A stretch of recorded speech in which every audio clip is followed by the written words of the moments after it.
بسم اللہ الرحمن الرحیم۔ السلام علیکم ناظرین، ایک ایسی بدبخت اور ناپاک قوم جنہوں نے اس روئی زمین پر ایک ایسے گناہ کو ایجاد کیا جن سے پہلے کوئی بھی قوم اس روئی زمین پر اس گناہ کے اندر مبتلا نہ تھی۔ یہ قوم کون سا ایسا گناہ کرتے تھے جس کی وجہ سے اس کو دنیا کی سب سے بدترین قوم کہا جاتا ہے؟ وہ گناہ کون سا تھا جو یہ لوگ کرتے تھے، اور یہ لوگ اس گناہ کے اندر کس طرح مبتلا ہوئے، اور اس دنیا کے اندر ہم جنس پرستی کی ابتدا کیسے ہوئی، اور پھر اللہ رب العزت نے اس قوم پر آگ اور پتھروں کا عذاب کیوں نازل فرمایا، اور اس بدبخت قوم کے کچھ لوگ پتھروں کے کیوں بنا دیے گئے ہیں جو آج بھی دنیا کے لیے عبرت کا نشان بنے ہوئے ہیں۔ ناظرین، آج ہم آپ کو قوم لوط کے بارے میں مکمل معلومات فراہم کریں گے، مگر ویڈیو میں آگے بڑھنے سے پہلے اگر آپ لوگ ہمارے چینل پر نئے ہیں تو برائے مہربانی ہمارے چینل کو سبسکرائب کریں اور بیل کے آئیکن کو لازم دبائیں تاکہ ہماری ہر ایک نئی آنے والی ویڈیو کا اپڈیٹ آپ لوگوں کو سب سے پہلے مل سکے۔ ناظرین، حضرت لوط علیہ السلام کی قوم وہ واحد قوم تھی جو دنیا کی بدترین فحاشی کرتی تھی۔ یہ لوگ اتنے گھٹیا تھے کہ عورتوں کو چھوڑ کر مردوں کے ساتھ ہم جنس پرستی کیا کرتے تھے، اور عورتوں کے بجائے مردوں کے ساتھ اپنی خواہشات پوری کیا کرتے تھے۔ شہر سدوم میں رہنے والی یہ قوم حضرت لوط علیہ السلام کی امت تھی۔ حضرت لوط علیہ السلام کو اللہ رب العزت نے نبوت سے سرفراز فرمایا تھا۔ حضرت لوط علیہ السلام حضرت ابراہیم علیہ السلام کے بانجے تھے، اور آپ کو اللہ رب العزت نے شہر سدوم کی طرف نبی بنا کر بھیجا تھا۔ چونکہ حضرت لوط علیہ السلام کے والد کا انتقال بچپن میں ہی ہو گیا تھا، اسی وجہ سے حضرت ابراہیم علیہ السلام نے حضرت لوط علیہ السلام کو بچپن سے ہی پالا تھا، اور حضرت لوط علیہ السلام حضرت ابراہیم علیہ السلام کے پاس ہی رہے تھے۔ حضرت لوط علیہ السلام اپنے والد کے انتقال کے بعد حضرت ابراہیم علیہ السلام کے پاس ہجرت کر کے ملک شام میں آ گئے تھے، اور حضرت ابراہیم علیہ السلام کی خدمت میں مصروف رہے۔ حضرت لوط علیہ السلام نے چونکہ حضرت ابراہیم علیہ السلام کی بہت زیادہ خدمت کی، تو حضرت ابراہیم علیہ السلام نے اللہ رب العزت کی بارگاہ میں دعا کی، تو اللہ رب العزت نے حضرت ابراہیم علیہ السلام کی خدمت اور دعا کے صدقے حضرت لوط علیہ السلام کو نبوت عطا فرمائی۔ ناظرین، حضرت لوط علیہ السلام کی قوم دنیا کی بدترین قوم تھی، اور یہ عورتوں کو چھوڑ کر مردوں کے ساتھ اپنی خواہشات پوری کیا کرتے تھے۔ لیکن یہ لوگ اس گناہ کے اندر مبتلا کس طرح ہوئی، اور کس چیز نے اس قوم کو اس گناہ پر اکسایا، اس کے بارے میں روایات میں آتا ہے کہ جس شہر میں یہ قوم رہتی تھی اس شہر کو سدوم کہتے ہیں۔ شہر سدوم ایک ایسا علاقہ تھا جہاں پر سرسبز و شاداب باغات تھے۔ اس علاقے میں پھلوں اور اناج کی بے شمار پیداوار ہوتی تھی۔ شہر سدوم کا یہ علاقہ ہر لحاظ سے خوشحال تھا۔ یہی وجہ تھی کہ آس پاس کے لوگ شہر سدوم میں اپنی زندگی کی اشیائی ضروریہ کو حاصل کرنے کے لیے اس شہر میں آیا کرتے تھے۔ لیکن شہر سدوم میں رہنے والے لوگوں کو یہ بات بالکل بھی ہضم نہ ہوئی۔ ان کا یہ خیال تھا کہ شہر سدوم میں پیدا ہونے والے اناج اور غلوں پر صرف انہی کا حق ہے، اسی لیے قوم لوط آس پاس کے علاقوں سے آنے والے لوگوں سے بہت تنگ تھے۔ ایک دن قوم لوط کے کچھ لوگ اسی بات پر جھگڑا کر رہے تھے کہ شیطان ایک بوڑھے کی صورت میں ان کی مجلس میں آیا، اور ان لوگوں سے کہنے لگا کہ اگر تم لوگ ان مسافروں سے اپنی جان چھڑانا چاہتے ہو تو جو میں کہتا ہوں وہ کرنا پڑے گا۔ چنانچہ شیطان کی یہ بات سن کر لوگ شیطان سے پوچھنے لگے کہ وہ کون سا کام ہے جس کے کرنے کی وجہ سے ہمیں ان مسافروں سے چھٹکارا ملے گا۔ تو شیطان نے کہا کہ میں تمہیں کل بتاؤں گا۔ چنانچہ کل شیطان ایک خوبصورت نوجوان لڑکے کی صورت میں ان لوگوں کے پاس آیا، اور شہر سدوم کے لوگوں کو اپنی طرف مائل کرنے لگا، یہاں تک کہ شہر سدوم کے لوگ اس لڑکے کی طرف مائل ہو گئے اور اس خوبصورت لڑکے کے ساتھ زنا کر بیٹھے۔ اس بدکاری کے بعد شیطان نے ان لوگوں سے کہا کہ اگر تم لوگ آنے جانے والے مسافروں سے اپنی جان چھڑانا چاہتے ہو تو تم لوگ ہر آنے والے مسافر کے ساتھ یہی بدپیلی کیا کرو۔ جب تم لوگ ہر آنے والے مسافر کے ساتھ یہ بدپیلی کیا کرو گے تو کوئی بھی مسافر تمہارے علاقے میں داخل نہ ہوگا۔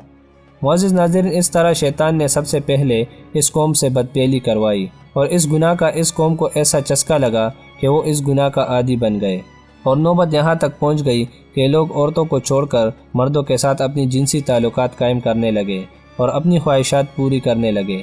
یہ گناہ شہر سدوم کے اندر اس قدر عام ہو گیا کہ ہر گھر میں یہ گناہ ہونے لگا، اور کوئی بھی محفل اس گناہ سے خالی نہ ہوتی۔ ادھر جب حضرت لوط علیہ السلام کو اپنی قوم کے اس بدپیلی کا پتہ چلا تو حضرت لوط علیہ السلام بہت غمگین ہوئے، اور حضرت لوط علیہ السلام نے اپنی قوم کو اللہ رب العزت کے عذاب سے ڈرایا اور اس گناہ سے منع کیا، جس طرح کہ اللہ رب العزت قرآن مجید میں ارشاد فرماتا ہے، اور کیا وہ بے حیائی کرتے ہو جو تم سے پہلے جہاں میں کسی نے نہ کی؟ تم مردوں کے پاس شہوت سے جاتے ہو عورتوں کو چھوڑ کر، بلکہ تم لوگ حد سے گزرے ہوئے ہو۔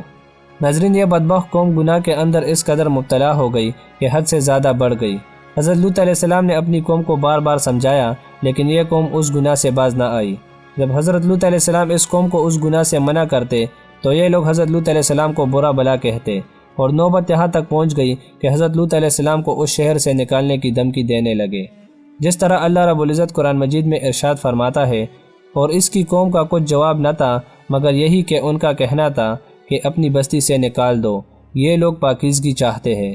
اس طرح جب یہ قوم حد سے زیادہ بڑھ گئی اور حضرت لوط علیہ السلام کو دھمکانے لگی، اور ساتھ ہی حضرت لوط علیہ السلام کو یہ کہنے لگی کہ اگر تم اللہ رب العزت کے سچے نبی ہو تو ہم پر وہ عذاب لے کر آؤ جس عذاب سے تم ہم کو ڈراتے ہو، اور اس طرح اس بدبخت قوم نے خود ہی اللہ رب العزت کے دردناک عذاب کو طلب کیا۔ ناظرین، جب حضرت لوط علیہ السلام کی قوم اس بدپیلی کی وجہ سے قابل ہدایت نہ رہی تو اللہ رب العزت کی طرف سے دردناک عذاب آ گیا۔ چنانچہ حضرت جبرائیل علیہ السلام چند فرشتوں کے ہمراہ خوبصورت نوجوان لڑکوں کی صورت مہمان بن کر حضرت لوط علیہ السلام کے گھر میں تشریف لے آئے۔ ادھر جب حضرت لوط علیہ السلام نے ان خوبصورت اور نوجوان مہمانوں کو دیکھا تو حضرت لوط علیہ السلام بہت فکر مند ہوئے، کیونکہ ان کی قوم پہلے ہی اس بدپیلی میں بہت زیادہ سرکشی کر چکی تھی، لہٰذا وہ ان خوبصورت مہمانوں کو دیکھ کر مزید فکر مند ہو گئے۔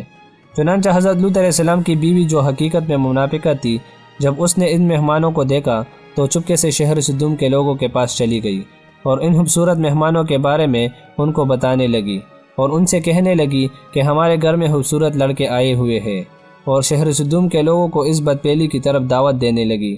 چنانچہ شہر سدوم کے بدپیلوں کو جب اس بات کا پتہ چلا تو تمام لوگوں نے حضرت لوط علیہ السلام کے گھر کا محاصرہ کر لیا، اور یہ لوگ ان مہمانوں کے ساتھ بدپیلی کرنے کے ارادے سے حضرت لوط علیہ السلام کے گھر کی دیواروں پر چڑھنے لگے۔ چنانچہ حضرت لوط علیہ السلام نے جب یہ منظر دیکھا تو اپنے مہمانوں کو ایک کمرے میں چھپا دیا، اور حضرت لوط علیہ السلام نے اپنے قوم کے بدپیلوں کو نہایت ہی دلسوزی کے ساتھ سمجھانا شروع کر دیا، مگر ان بد ارادہ اور بد کردار لوگوں نے حضرت لوط علیہ السلام کی کوئی بھی بات نہ مانی، اور اس قوم کے بدبخت لوگ حضرت لوط علیہ السلام سے کہنے لگے کہ ان خوبصورت نوجوانوں کو ہمارے حوالے کر دو تاکہ ہم ان کے ساتھ اپنے خواہشات پوری کر سکیں۔ ان لوگوں کی یہ بات سن کر حضرت لوط علیہ السلام نہایت ہی غمزدہ ہو گئے۔ یہ تمام تر معاملات وہ خوبصورت نوجوان بھی دیکھ رہے تھے جو حقیقت میں اللہ رب العزت کے طرف سے بھیجے گئے فرشتے تھے، جو اللہ رب العزت کا عذاب لے کر نازل ہوئے تھے۔ چنانچہ اتنے میں حضرت جبرائیل علیہ السلام نے حضرت لوط علیہ السلام سے فرمایا، اے اللہ کے نبی، آپ غمگین نہ ہو، ہم اللہ رب العزت کی طرف سے بھیجے ہوئے فرشتے ہیں اور ان بدکاروں پر اللہ رب العزت کا دردناک عذاب لے کر نازل ہوئے ہیں۔ اس وقت رات کا وقت تھا، چنانچہ حضرت جبرائیل علیہ السلام نے حضرت لوط علیہ السلام سے فرمایا کہ آپ مومنین کو اور اپنے اہل و عیال کو لے کر صبح ہونے سے پہلے اس بستی سے نکل جائے، اور خبردار کوئی بھی شخص پیچھے مڑ کر نہ دیکھے، ورنہ جو شخص پیچھے مڑ کر اس بستی کی طرف دیکھے گا وہ بھی اللہ رب العزت کے اس دردناک عذاب کے اندر مبتلا ہو جائے گا۔ چنانچہ حضرت لوط علیہ السلام اپنے گھر والوں کو اور مومنین کو اپنے ساتھ لے کر اس بستی سے روانہ ہو گئے۔ اس کے بعد حضرت جبرائیل علیہ السلام نے اس شہر کی 5 بستیوں کو اپنے پروں پر لے کر آسمان کی طرف بلند ہوئے، اور کچھ اوپر جا کر ان 5 بستیوں کو زمین پر الٹ دیا، اور پھر اس کے بعد اللہ رب العزت نے اس بدبخت قوم پر پتھروں اور آگ کی بارش برسا دی، اور اس طرح اللہ رب العزت کے اس دردناک عذاب کے اندر قوم لوط تباہ ہو گئی۔